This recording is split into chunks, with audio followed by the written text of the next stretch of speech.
the big question for Democrats is what it means to be an effective opposition party. And I think there are two issues here, right? One is what Democrats should actually do to counter Trump's actions. And the other is how you should communicate what you're doing. We can't be afraid of failing. That's number one. I think that's the biggest mistake I've seen Democrats do, is that we're always afraid. We're always afraid of failing, so we don't take risks. That was Democratic Senator Ruben Gallego speaking to the New York Times and sharing some pretty harsh criticisms about his Democratic colleagues and why it is that they're having so much difficulty serving as an opposition party, or honestly these days, winning elections. And there's one particularly embarrassing insider detail about the Democrats that Gallego reveals that you do not want to miss. So stick around for that. But first, being too timid was far from the only gripe with his party. So during this conversation on the New York Times podcast, Gallego also spent a long time sharing his views on why the Democrats lost touch with everyday Americans and ended up losing so poorly in the 2024 presidential election. Let's take a look. The problem is, I think, we have to separate what we're hearing from kind of the DC crowd from what we're hearing kind of in the streets, from what we're hearing about everyday common Americans. Because, I go back to Arizona, they're actually not talking about USAID. And they're not talking about the courts. They're still talking about egg prices. They're still talking about the cost of everything. So one of the things we have to be very mindful of is that we may engage in a fight, but the rest of the American public may not be with us because they don't understand this fight. And we need to make sure that we're matching our politics to what actually is happening in the world, because sometimes when we have that disconnect, we miss, and then we miss really, really badly. And unfortunately, now we know we can't miss, because when we do, it has political fallout. Like the stuff that's happening right now is because we entirely missed where the American public was during the 2024 election. Well, look, much like the Republicans in Congress, who, by the way, also have super low approval ratings, Democrats just don't talk to normal people. He's right about that. But at this point, Cenk, I don't even think Democrats are even capable of connecting with normal people. We're talking about multimillionaires. Okay, we're talking about people who live a completely different lifestyle from the vast majority of Americans, including their constituents. And look, you're an incumbent. More often than not, you're able to just ride, you're able to coast. You're the incumbent. And people just vote based on party lines. So if you're living in a blue state or a blue district, you're gonna get reelected as the incumbent. You don't really have to go out of your way, to connect to ordinary everyday Americans. But that has this deteriorating effect on the party as a whole throughout the decades. And I think that's part of the reason why the Democrats find themselves in the position they're in right now. They don't understand ordinary Americans. They don't seem to care about workers. I've said this before, I'll say it again. They seem to almost loathe the Democratic base, meaning the voters, and they feel entitled to getting reelected. They feel entitled to Democratic voters literally doing the work for them to help them get elected and reelected. It's pathetic. So I largely agree with what Gallego is saying here. And look, a lot of them are too old. They need to retire. They need to make way for young, fresh, Democratic leadership, but they're unwilling to do that, and it makes me sick. So that's why the Democrats are losing. What do you think? Yeah, I think Gallego is an interesting cat. He just became a senator, historically a little bit more progressive, a little bit of populist, etc. Had an interesting vote recently. Maybe we'll get to that on immigration. So his first thought on don't be afraid. That's what the problem with the Democrats is. I totally agree. And I'm gonna explain why the Democrats are so rudderless in a second. But it's absolutely true. They're like, okay, wait, is it poll tested? Did the consultants say it's okay? Did the donors say it's okay? I don't know what to. Do you have any opinions? Like, forget the polls and the consultants and stuff. Just like you, Chuck Schumer, Hakeem Jeffries, whoever. Do you actually hold any principles? Are you passionate about anything? So when Trump does something wrong, or the American people are not getting something, higher wages, healthcare, etc., does that bother you? Does that, make you angry? And we know the answer. No, they're all insipid, vanilla, cutout, cardboard cutouts sent in by an assembly line of corporate donors. So they're not animated to begin with, let alone making mistakes. I make 100 mistakes. Why?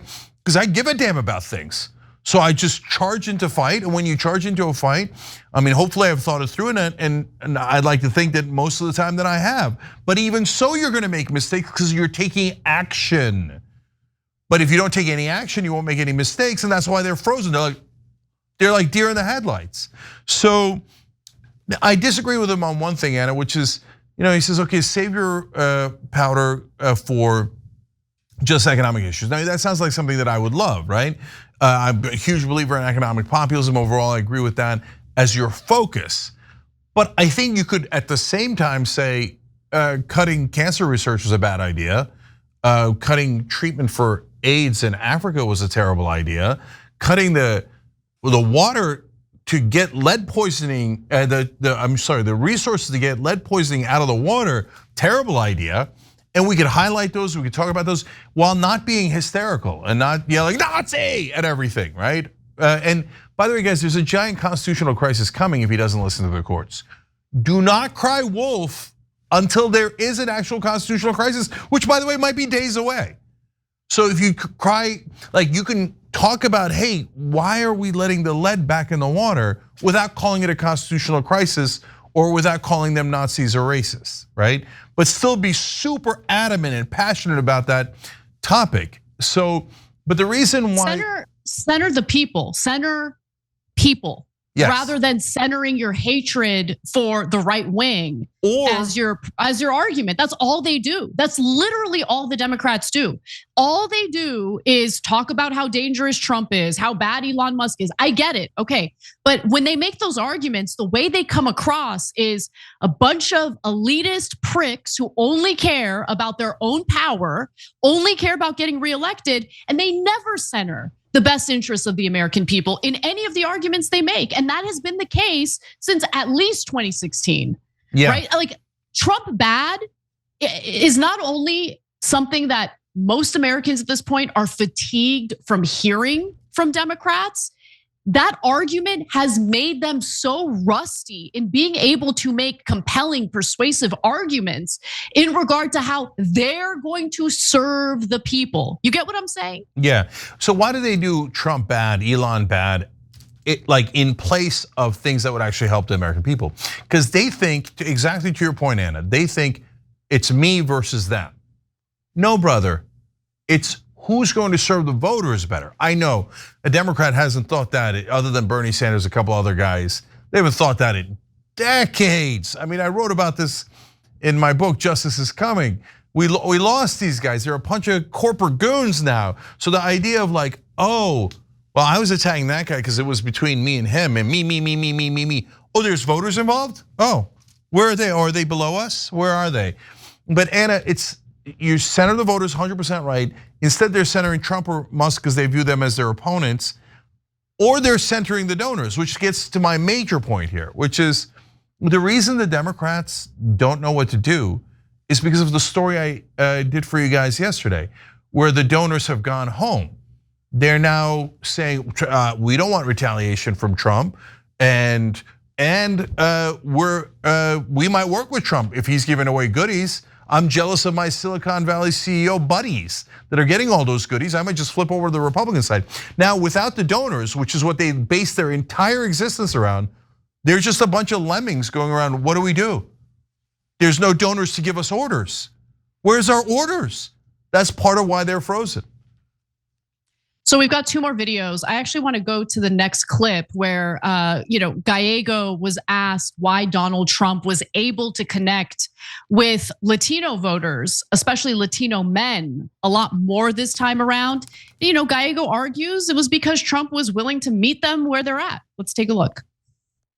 The way that Trump communicates is actually more apt to get younger Latino men voters, because where they gather their information, where they listen to politics, is where Trump is more often, versus where we are. He's on podcasts all the time. He's at UFC fights, right? He's at all these things where they actually see them, like, see him being a real quote unquote man. And going into the election 2023, I also warned Democrats about that we needed to get out there. Like I had a lot of recommendations that weren't listened to. Like I wanted, President Biden to go to the Copa America game and sit next to some Latino celebrity. I love boxing. I'm like, let's go to some boxing matches, right? Let's take some Democrats to boxing matches and meet where, a lot of Latinos are. And the fact is when you go into a big election in 2024, and you're going to have a lot of young men coming to vote for the first time that didn't vote in 2022. And all they're learning about politics is through podcasts, through, UFC fights. We're going to start losing that vote if we don't. And we did. And we need to figure out how to get into that world. Well, yeah.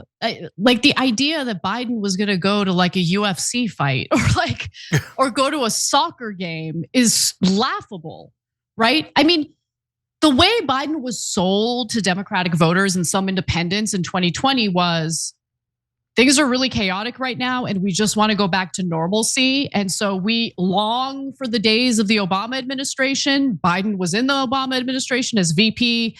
Let's just vote him into office. And he promises he's only going to run for one term. Well, obviously that was a lie. Look, the biggest issue, Cenk, is yes, the donors, which you love to harp on because of good reason. Like the donors have totally corrupted the Democratic Party where they are now literally paid to forget what's in the best interest of ordinary working class Americans. But on top of that, they lack energy, they lack charisma. Watch any Senate hearing, any House hearing involving Democratic leadership, and they'll put you to sleep. Super uninspiring. What do they even stand for? What do they represent? I don't even know. At this point, I don't know what the Democratic Party stands for. I don't know what their identity is. Yeah, well, 95% of the time, the person with more money wins. So these guys were not picked based on being charismatic and being able to appeal to the voters. They were picked based on their ability to fillet donors. So, and that's true of the Uniparty, both establishment Democrats and establishment Republicans. That's why Trump won so easily, because he went into debates with a bunch of people who are all robots. And they're like, we have been told that this is great and that is great. And tax cuts are great for the American people, give everything to the rich. And Trump was like, yeah, whatever. I'm gonna speak like a normal person and I'm gonna make 1,000 mistakes, but at least I look human as opposed to these guys who just came off the assembly line. And on our side, we had Bernie and same thing, but our assembly line beat Bernie. Their assembly line lost to Donald Trump. So that's the difference between the two parties. And Gallego is totally right about, hey, go out there and find where the people actually are. There's a reason why they don't do it, which is that they can't talk to normal people. I'm being dead serious. Corporate Democrats cannot talk to a normal human being. You'll ask like Hakeem Jeffries or any of them, really fill in the blank, like 90% of the Democratic Party. You'll ask them a normal question, they're like, is this a lie? This is not, where's my propaganda? This is not allowed. That's why they never come on this show. By the way, let's note for the fact that Gallego is saying how they have to go to these online podcasts, et cetera, as he's talking to the New York Times. So I've seen this happen now. I'm not blaming Gallego, he's saying largely right things. But like I've now seen this 1,000 times. Well, they get a bunch of establishment guys on CNN, New York Times, et cetera. And they're like, okay, what do you think populists think? What do you think populists think? Well, what do you guys think about real people? But none of them are real people. So they never once talked to a real person. So I'll believe it when I see it. I mean, so are the Democrats flooding the online airwaves and going on left-wing shows, centrist shows, right-wing shows, bro shows? No, none of them are doing that because they're scared to death to talk to an actual human being. Well, they are scared to death to talk to actual human beings. And in fact, Gallego himself called them out on that. Let's take a look. I was actually shocked to learn that President Trump was the first sitting president to go to a Super Bowl game. Yeah, and he'll go to UFC fights. He's going to go to soccer games. He's going to do everything, right? And like, why are we not doing it? I'll tell you why, because I have heard this before. I'm not going to tell you which politician was worried about this, but their staff told me, like, I don't want my guy getting booed. It's like, well, so you don't expose yourself to anybody, but then you also don't expose yourself to anybody. And again, this isn't just the president. This is everybody really running last year. Yeah, look, these people are pathetic. What else can you say about it, Cenk? Yeah, last thing is, that's when Biden refused to go to the last Super Bowl interview, that's when alarm bells started ringing even in DC. And that's when he lost smart people like Ezra Klein and Nate Silver and others, when they were like, and even David Axelrod, they're like, you're not doing the Super Bowl interview, the softest interview of all interviews, and the one that goes to the most amount of people. If you don't do the Super Bowl interview, then you're not gonna do any interviews. You're not gonna even participate in this race. What are you doing? And that's when they began to realize that his brain had melted, something we realized a year before then, right?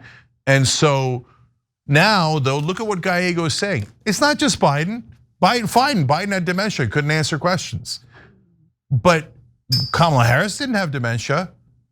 99% of the Democratic Party right now presumably doesn't have dementia. Where are you guys? Waiting orders from donors, uploading, don't have orders yet, don't know what to do. How do I oppose Trump? Okay, well, that party's not gonna win. Good news though, we don't need them. Let's go win the Democratic primary in 2028. These guys they're ghosts, they're nothing. You see how paper tigers, I told you the whole time, their only reason they won outside of the money was mainstream media. Okay, now mainstream media is defeated. They're in shambles. So now we go and we do a real populist challenge to the Democratic Party, and this time we win. Look, we're not even gonna have any opposition. They're gonna be like, loading. I don't know what the donors want me to see. And then we're gonna go and kick their goddamn asses. These Democrats that are currently the establishment Democrats, they're never going to learn. They're not capable of learning. They're not even human, they're robots. And the donors program them. We don't program them. So you're never, ever going to get them to turn around. Instead, you do the logical thing. You defeat them in primaries. Then you take the party. Just like Trump did with the Republicans. Oh, it's impossible. What do you mean it's impossible? An idiot did it on the other side. So now without Joe Scarborough and Whoopi Goldberg, beating everyone that like with paddles that dares to oppose corporate Democrats, they got no defenses left. Let's go kick their ass and take the party back.